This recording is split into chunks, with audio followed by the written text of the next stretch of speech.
Welcome back to Fatafat cooking by doctor Srividya channel. இந்த வீடியோவில் நம்ம வந்து ஒரு ப்ரெட்டு என்ன சொல்கிறது பீஸா இல்லை சாண்ட்விச்சுங்கிறத விட இது பீஸா மாதிரி செய்யலான்னு இருக்கேங்க. அதுக்கு தேவையான பொருட்கள் நான் என்னென்ன எடுத்து வச்சுருக்கேன் அப்படின்னா, கேப்சிகம் நல்லா பொடிசாக கட் பண்ணது, அப்புறம் வந்து டொமேட்டோ அந்த பெங்களூர் தக்காளின்னு சொல்லுவாங்களே அது வந்து ஒன்று எடுத்து அது பொடிசாக கட் பண்ணி வச்சுருக்கேன். பச்சை மிளகாய் இது முற்றிலும் ஆப்ஷனல். இது வந்து பொடிசாக கட் பண்ணுறப்ப அந்த மிளகாயோட காரம் தெரியாதுங்கிறதால நான் இது வந்து எடுத்து வச்சுருக்கேங்க. அப்புறம் மோசரெல்லா சீஸ் அதுவும் எடுத்து வச்சுருக்கேங்க. இது வந்து அமுல்.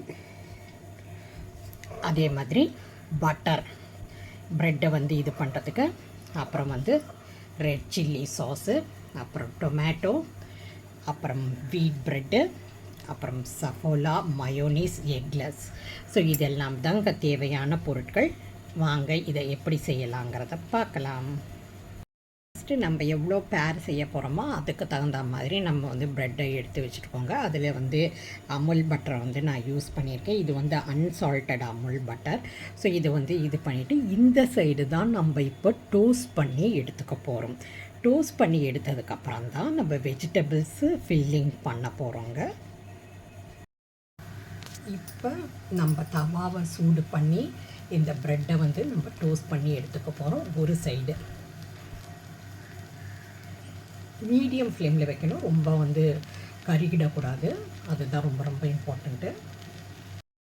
ஸ்லோவாக டோஸ்ட் ஆகிறதுக்குள்ளே நான் வந்து டொமேட்டோ சாஸும் ரெட் சில்லி சாஸும் போட்டு மிக்ஸ் பண்ணிக்கிறேன். உங்களுக்கு வேணும்னா சோயா சாஸும் போட்டு மிக்ஸ் பண்ணிக்கலாம்.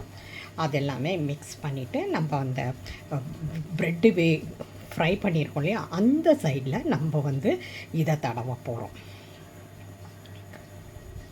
இந்த ப்ரெட்டுக்கு மேலே வந்து இந்த சாஸை வந்து தடவியாச்சுங்க. இப்போ நம்ம வெஜிடபிள்ஸை வச்சு அரேஞ்ச் பண்ண போகிறோம்.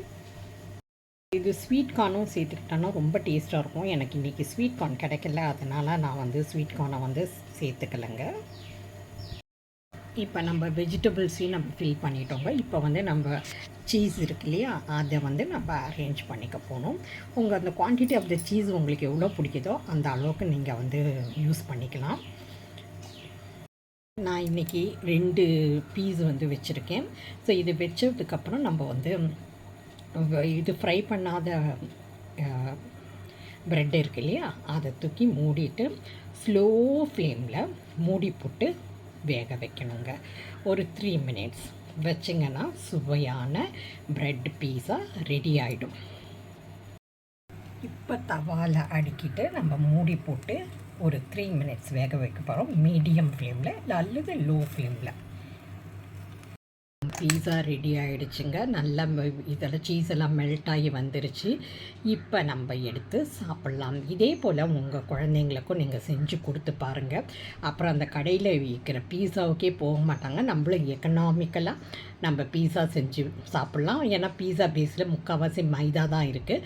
அதுக்கு பதிலாக நீங்கள் வந்து இந்த கோதுமை ப்ரெட்டை எடுத்து செய்யலாம். அப்படி உங்களுக்கு செய்யணும் அப்படின்னு விருப்பம் இருந்தால் நீங்கள் சப்பாத்தி மாதிரி கூட நீங்கள் வந்து நல்லா திக்காக போட்டுட்டு அதுக்கப்புறமா கூட நீங்கள் இந்த மெத்தடை வந்து நீங்கள் ஃபாலோ பண்ணலாம். ரொம்ப டேஸ்ட்டாக இருக்கும், ரொம்ப சீக்கிரமாகவும் செய்யக்கூடியது. இந்த வீடியோ இந்த இன்ஃபர்மேஷன்ஸ் எல்லாமே உங்களுக்கு பிடிச்சிருந்துச்சுன்னா மறக்காமல் ட்ரை பண்ணி பாருங்கள். அதே போல் மறக்காமல் எங்கள் சேனல்லையும் சப்ஸ்கிரைப் பண்ணிக்கிங்க. பெல் பட்டனையும் ஆல் பட்டனையும் எனேபிள் பண்ணிக்கிங்க. அப்போ தான் நாங்கள் போடுற வீடியோஸோட நோட்டிஃபிகேஷன் உடனடியாக உங்கள் கவனத்துக்கு வரும். உங்கள் வேல்யூபிளான டைமை ஸ்பெண்ட் பண்ணி எங்கள் வீடியோஸ் எல்லாம் பார்க்குறதுக்கும் கேட்குறதுக்கும் ரொம்ப ரொம்ப நன்றிங்க. மேலும் ஒரு புதிய ரெசிபியோடு உங்களை நான் வந்து மீட் பண்ணுறேன்.